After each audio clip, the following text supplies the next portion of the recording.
When morning came, Mr. Gregg was the first to wake up.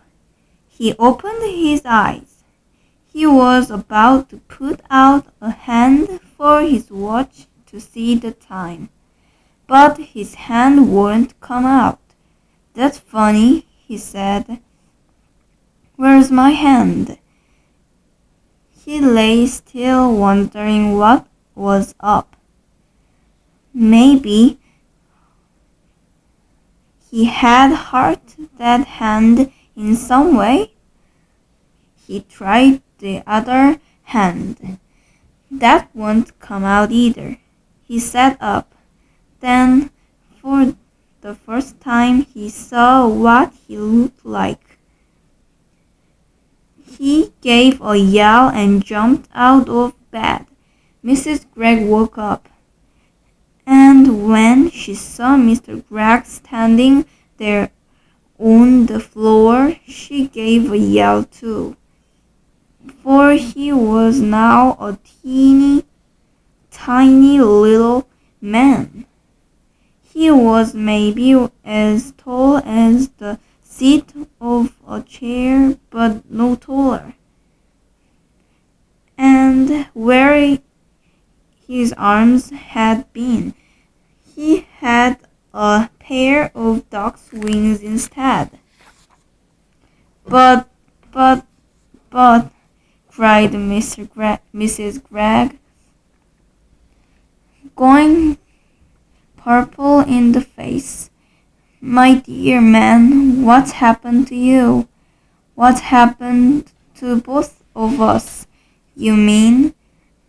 shouted Mr. Gregg. It was Mrs. Gregg's turn now to jump out of bed. She ran to look at herself in the glass, but she was not tall enough to see into it.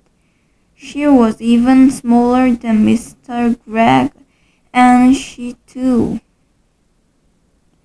had got wings instead of arms. "Oh, oh, oh, oh," sobbed Mrs. Gregg. "This is witch's work," cried Mr. Gregg, and both of them started running around the room, flapping their wings. A minute later, Philip and William burst in. The same thing had happened to them. They had wings and no arms, and they were really teeny and tiny. They were about as big as ribbons, big as robins.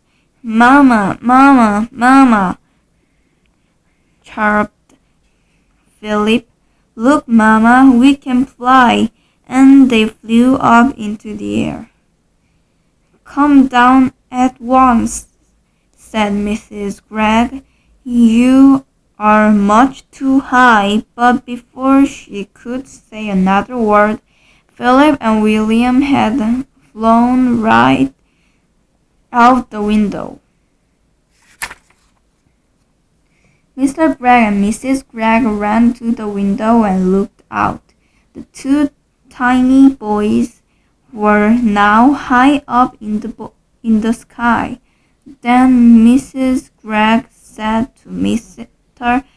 Gregg, "Do you think we could do that, my dear?" "I don't see why not," Mr. Gregg said. "Come on, let's try."